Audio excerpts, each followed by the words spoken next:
मैं कहूँ अपने ब्रदर को यहाँ बुलाने वाली थी, तो हमारे घर में बहुत ही सीरियस डिस्कशन हुआ है इन सारी चेंजेस को लेके। लेकिन जो आ रहे हैं बच्चे, उनके लिए थोड़ा सा नेगेटिव इम्पैक्ट कर सकता है, क्योंकि आपको यहाँ पे आके कोई डिफिकल्टी नहीं होगी। कई फ्रेंड्स यहाँ पे सितंबर इनटेक से अभी भी जॉबलेस बैठे हुए हैं, तो आपको डायरेक्ट 13 लाख अगर जीआईसी में भरने हैं तो ये बहुत ही ज़्यादा एक्सपेंसिव है। Hi guys, welcome back to my channel that perfect journey, और मेरा नाम है वैशाली। तो आज एक नई वीडियो आपके लिए लेके आ गए हैं, जो कि है न्यू IRCC चेंजेस के रिगार्डिंग।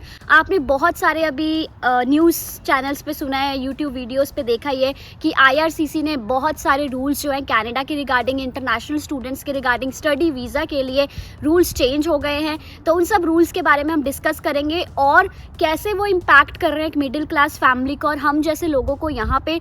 तो वो सब कुछ हम इस वीडियो में डिस्कस करने वाले हैं। प्लस मैं बहुत ही अपने खास सिबलिंग को, या मैं कहूँ अपने ब्रदर को यहाँ बुलाने वाली थी, तो हमारे घर में बहुत ही सीरियस डिस्कशन हुआ है इन सारी चेंजेस को लेके।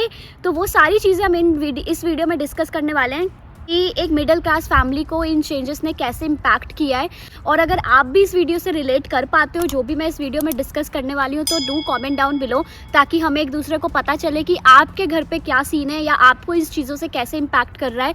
सो एक दूसरे को हेल्प होगी और एक दूसरे के थॉट्स जानने को मिलेंगे इससे। सो वीडियो को एंड तक देखना और लाइक, शेयर और सब्सक्राइब भी ज़रूर कर देना। तो सबसे पहला जो रूल निकला है वो है GIC के regarding. GIC is guaranteed investment certificate. आप सबको पता है कि जब भी आप अपनी फाइल SDS के थ्रू लगाते हैं फॉर कनाडा, तो आपको पहले $10,000 अपने अकाउंट में, मतलब कैनेडियन अकाउंट में जमा करवाने पड़ते थे। CIBC, स्कॉशिया, किसी में भी आप जमा करवाते हो, राइट। तो $10,000 आप जमा करवाते थे और फिर जब आप कनाडा आ जाते हो तो आपको हर महीने एक अमाउंट मिलता था, $730 या $700 आपको मिलता है, ताकि आप अपने मंथली एक्सपेंसेस कर सको अगर आपकी जॉब नहीं लगी है तो, और या जैसे भी आपको वो यूज़ करना है आप कर सकते हो। लेकिन अब आपको 10,000 की बजाय $20,635 जमा करवाने हैं। ये अगर हम कैलकुलेट करें वेबसाइट पे जाके, तो अभी जो कैनेडियन डॉलर्स का रेट है वो है 61 पॉइंट समथिंग INR। तो अगर मैं ये कैलकुलेट करी तो 12,67,000 के अराउंड ये रकम बन रही है। तो आप इसको 13 लाख ही काउंट करके चलो, ऊपर नीचे बहुत ज़्यादा होती है ये रकम। तो आपको डायरेक्ट 13 लाख अगर GIC में भरने हैं तो ये बहुत ही ज़्यादा एक्सपेंसिव है। जब मैं यहाँ पे आई थी, मैंने GIC में अराउंड 6.5 लाख भरे थे, और तब भी वो इतने ज़्यादा लगते थे कि बहुत मुश्किल से ऑब्वियसली मैनेज होते हैं। फ्रॉम इंडिया हमें पेरेंट्स से मांगने पड़ते हैं, बहुत मुश्किल से वो लोग अरेंज करते हैं, राइट। इवन मैं अपने भाई को यहाँ बुलाने वाली थी, जैसे ये रूल आया, I call my father and brother, ठीक है। और पापा तो कहने लग गए कि छोड़ो, अब नहीं बुलाना भाई को, इतनी ज़्यादा तो महंगाई हो गई है। मतलब बहुत ज़्यादा हमने इस पर डिस्कशन किया कि क्या फ़ायदा इतने 50 लाख लगा के वहाँ जाके स्ट्रगल करना है, इतना ज़्यादा ज़ीरो से शुरू करना है। क्योंकि मेरा भाई भी ऑलरेडी बहुत अच्छी पोजीशन पे अभी काम कर रहा है इन इंडिया, ठीक है, बहुत अच्छी सैलरी है उसकी, और यहाँ पे सब कुछ शुरू से शुरू करना सोचना पड़ रहा है एक बार कि अब कहाँ से लाएं। लाइक 6.5 लाख भी अगर वो अच्छी कमाई कर रहा है, मेरे पापा भी हैं, वेल सेटल्ड है हम लोग, फिर भी हमें 6.5 लाख रकम इतनी ज़्यादा लग रही है कि उन्होंने मना ही कर दिया कि छोड़, नहीं जाना है, रहने दे।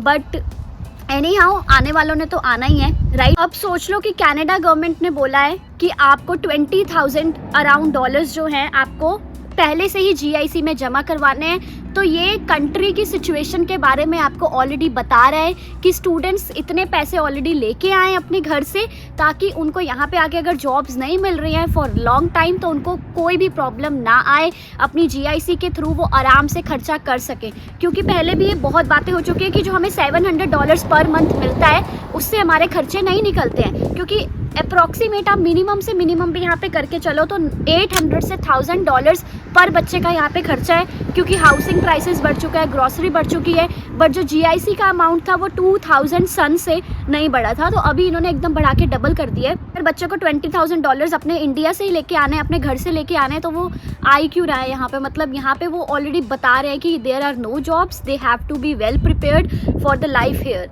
राइट। तो आपको भी अपने डिसीजन सोच समझ के आने हैं, क्योंकि मेरे कई फ्रेंड्स यहाँ पे सितंबर इनटेक से अभी भी जॉबलेस बैठे हुए हैं, उनको जॉब्स नहीं मिल रही है। ऐसा नहीं है उनके पास कोई स्किल्स नहीं है, दे आर वेरी टैलेंटेड, बहुत अच्छी कम्युनिकेशन वगैरह है, बहुत अच्छे इंडिया में वेल एक्सपीरियंस्ड हैं, ठीक है यहाँ पे, पर they are trying so hard to get one position, कहीं पे भी वैकेंसी होती है दौड़ के जाते हैं बट जॉब्स नहीं मिल रही। ये कोई नेगेटिव मैं बात नहीं कर रही हूँ, ये रियलिटी है। मेरे को भी बहुत टाइम बाद जॉब मिली थी, जैसे कि आपको मेरी वीडियोस से पता ही है। तो यही सीन है, मतलब कि कईयों को मिल जाती है, लक बाय चांस वैकेंसी है वहाँ पे जाके दे देते हैं तो ऑन द स्पॉट उनको मिल जाता है। कहीं अभी भी बहुत ज़्यादा ट्राई कर रहे हैं।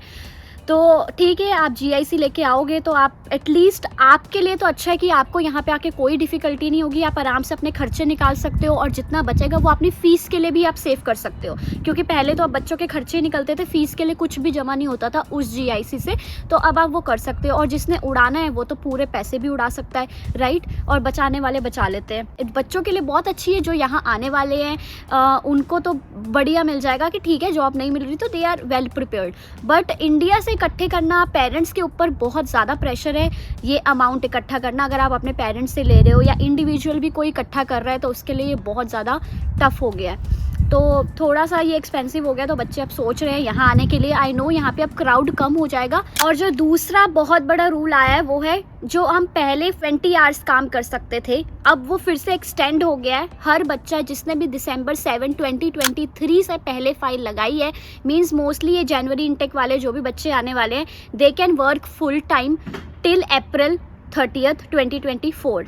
40 आवर्स कर सकते हो या जितना मर्जी आवर्स आप काम कर सकते हो। तो ये बहुत अच्छी बात है कि अगर आपको जॉब मिल रही है, या जो बच्चे पहले से यहाँ पे हैं अब उनको बहुत टेंशन थी, मेरे साथ के कई कॉलीग्स हैं जिनको टेंशन थी कि अब हम 20 आवर्स ही कर सकते हैं, 40 नहीं कर सकते, तो बच्चों के लिए एक्सटेंड हो गया है, तो उनके लिए अच्छी बात है। लेकिन जो आ रहे हैं बच्चे, उनके लिए थोड़ा सा नेगेटिव इम्पैक्ट कर सकता है, क्योंकि ऑलरेडी बच्चों ने वो पोजीशंस ले रखी हैं, तो आने वाले बच्चों के लिए फिर से कोई ज़्यादा पोजीशंस नहीं खुलेंगी। लेकिन अगर आपको जॉब मिल जाती है, आप मल्टीपल जॉब्स कर सकते हो और अपने जो है अपॉर्चुनिटीज़ को बढ़ाओ, ताकि आप 40 आवर्स से प्लस काम कर सको और अपने सेविंग्स करो, खर्चे आप निकाल सको। और ये भी एक रूल निकाले कि आने वाले टाइम में हर किसी के लिए 30 आवर्स पर वीक का रूल कर दिया जाएगा। जो अभी 20 आवर्स है वो 30 आवर्स कर देंगे, तो ये और भी अच्छी बात हो जाएगी। क्योंकि ऑब्वियसली अगर बच्चा 20 आवर्स काम करता है इतने मिनिमम वेज पे, तो ऑब्वियसली वो खर्चे भी निकालना मुश्किल है। तो अगर 30 आवर्स हो जाएंगे तो वो ज़्यादा कमा सकता है, ज़्यादा सेविंग कर सकता है और खर्चे निकालना भी ईजी हो सकता है। तो ये रूल अगर आ गया तो ये और भी अच्छा है। तो देखते हैं अभी IRCC और क्या क्या लेके आती है। और जो एक और बहुत इंपॉर्टेंट अनाउंसमेंट है कि from September 24 onwards they are going to limit on study visas. हर किसी को स्टडी वीज़ा नहीं मिलेगा, तो रिजेक्शंस ज़्यादा आएंगे और वीज़ाज़ कम आएंगे। मतलब जिसका बैकग्राउंड अच्छा है, जिसकी यहाँ पे डिमांड होगी, I think they will prefer more उनको। तो देखते हैं अभी ये क्या सीन है, कितने ज़्यादा अभी September 24 से क्या सीन रहता है। बट अब सेलेक्टेड बच्चों को आने को मिलेगा, तो क्राउड जो है आई थिंक अब कनाडा में काफ़ी कम हो जाएगा। मतलब कॉलेज से ये लोग ज़्यादातर कॉन्टैक्ट में रहेंगे कि कितनी सीट्स उनके पास अवेलेबल हैं, कितनी नहीं, उस हिसाब से ये लोग स्टडी वीज़ाज़ देंगे। पहले colleges number of offer letter बच्चों को दे देते हैं और बाद में रिवोक कर देते हैं कि हमारे पास सीट्स नहीं है, बच्चों के वीज़ा लग जाते हैं, पैसे वेस्ट हो जाते हैं। तो आई थिंक ये अच्छी चीज़ है, और कि वो कॉलेज के साथ कॉन्टैक्ट करेंगे, अगर उनके पास सीट्स है तभी आपको वीज़ा मिलेगा, अदरवाइज़ नहीं मिलेगा, है ना। यहाँ पे आके भी आपका टाइम वेस्ट होता है, आपको कॉलेज चेंज करना है। एक तो नए नए बच्चे आते हैं, हमें कुछ पता नहीं होता है कि कैसे क्या करना है, तो अच्छी चीज़ है ये। बारिश को भी अभी आना है जब मैं वीडियो बना रही हूँ। ये GIC का रूल न्यू निकला है, वो 1 जनवरी 2024 से एप्लीकेबल है। तो अगर आप ऑलरेडी अप्लाई कर रहे हो, कुछ कर रहे हो, तो जल्दी से अपनी फ़ाइल लगा दो। 30 दिसंबर तक अपनी फ़ाइल लगा दो। डजेंट मैटर आपका वीज़ा कब आता है, कितने टाइम में आता है, आपको फ़ाइल जो है दिसंबर 30 से पहले लगानी है। और GIC भर दो अभी फटाफट और फाइल लगा दो, तो आपको 20,000 नहीं सिर्फ 10,000 भरने पड़ेंगे, तो बच जाओगे आप 20,000 से। पर डरने की कोई बात नहीं है, अपनी फ़ाइल स्ट्रॉन्ग रखो, अपने सेविंग्स करो, ज़्यादा से ज़्यादा पैसे जमा करो अगर आपको आना है। आई नो कनाडा बहुत लोगों की ड्रीम कंट्री है, चाहे कितनी भी नेगेटिव बातें कर लो, but everyone wants to come here and explore. हर किसी की डिफरेंट चीज़ें हैं, किसी को पैसे कमाने आना है, सेटल होने आना है, पेरेंट्स को सपोर्ट करना है, तो हर कोई अपने ख्वाब लेके यहाँ आना चाहता है। तो उसके लिए आप और मेहनत करो, थोड़े पैसे बचाओ और जल्दी से यहाँ आ सकते हो। और कमेंट कमेंट डाउन करके बताना कि इतने सारे रूल्स जो अभी निकले हैं उसमें से आपको सबसे ज़्यादा शॉकिंग या इम्पैक्ट क्या करने वाला है, आपको अच्छा कौन सा लगा और कौन सा आपको मतलब बुरा लग रहा है कि जिससे आपको प्रॉब्लम होने वाली है। ऐसी मोर इन्फॉर्मेटिव वीडियोस के लिए इस चैनल को सब्सक्राइब करना मत भूलना। आने वाली अपडेट्स में मैं बताऊंगी, बहुत सारी चीज़ें हैं शेयर करने के लिए, तो सब्सक्राइब ज़रूर कर लेना ताकि आपको हर वीडियो की इन्फॉर्मेशन सबसे पहले मिले। मिलते हैं आपसे नेक्स्ट वीडियो में, बाय।